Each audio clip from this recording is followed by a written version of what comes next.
Hey there, so welcome back to another Hoodoo Conjure Story video. And this time I'm going to be telling you about a story from a man out of Texas.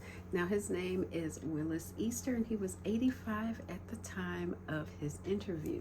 It says that he was born near Nacogdoches, Texas, and please correct me if I pronounced that wrong. He does not know the name of his first master, but Frank Sparks brought Willis to Bosqueville, Texas when he was nearly 2 years old.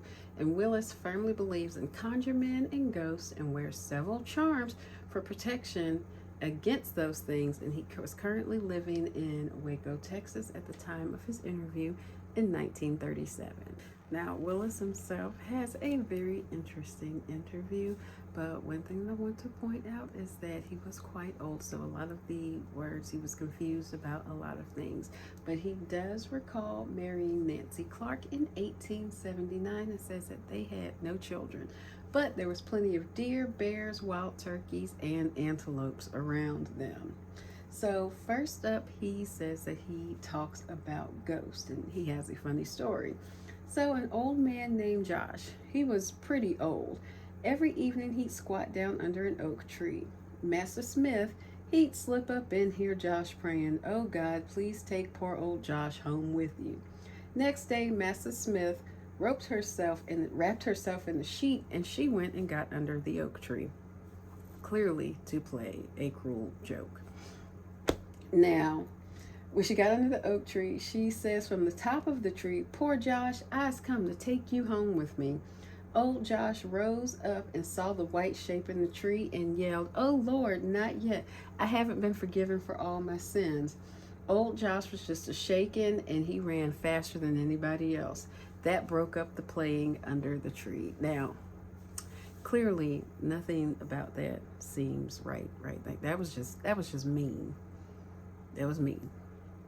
And I'm going to reserve my words, but hopefully the master had what was coming to them during that time period. I hope. All right, so next, Willis talks about a song that his mom would have him sing. Now, he says, like I said, he does believe in conjuring, although he's never studied it.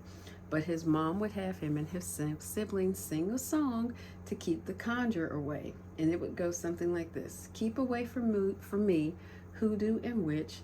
Lead my path from the poorhouse gate. I pines for the golden harps and sitch. Lord, I'll just sit down and wait. Old Satan am a liar and conjurer too. If you don't watch out, he'll conjure you." So here's a story he tells about a time that he encountered a ghost or a spirit. "I knowed a ghost house, I sure did. Everybody knowed it. A red brick house in Waco on 13th and Washington Street. They calls it the Bell House. It's a show fine big house, but folks couldn't use it. The white folks that owns it, they gets a black person and another to stay around and look after things.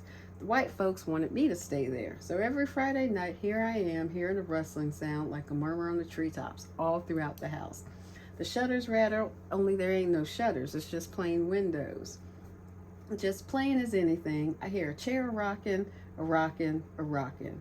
Footsteps as soft as breath, and you could hear them plain. But I stays and I hunts, and I can't find nobody nor nothing come them Friday nights. Then come one Friday night, and it's just a plain quarter moon. Long about midnight, something lift me out the cot.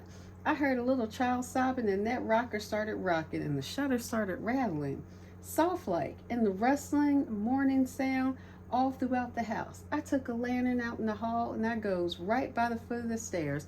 I saw a woman, bit as life, but she was thin, and I saw right through her. She just walked right on down the hall and paid me no mind. She made a sound like a beating of wings, and I just froze. I couldn't move. That woman just melted out the window at the end of the hall, and I left that place right after that." Now, at this point in the story, Willis is actually already blind, and he had been blind for nearly 40 years. So let's tell how he thinks he became blind. He says, "Some try to tell me snow or sweat or smoke the reason, but that ain't the reason. An old slaw-footed something from Louisiana say he's a conjure man and he's a hoodoo man. He get mad at me last time and he powdered some rattlesnake dust, passed it through my hair, and I sure ain't see it no more, meaning he became blind. Said that's not the only thing them conjure men do. They powder up the rattlesnake often and tie it up in a little old rag bag and do some devil stuff with it. They get an old scorpion and make bad medicine. They get dirt out the graveyard, and that dirt, after they speak on it, would make you go crazy. When they want to conjure you, they sneak around and get hair, a comb from your comb, or finger, or toenail, anything natural to your body, and they work hoodoo on it. They make a straw man or a clay man, and they put pins in it, and your leg starts to hurt, and you get sore when they put the pin in it. They puts a pin through your heart and you're going to pass away, and ain't nothing going to be able to save you.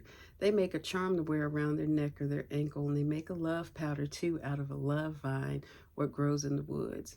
They do with leaves and powders, and it works because I've tried it before. He also ends his story with the fact that he was indeed conjured once.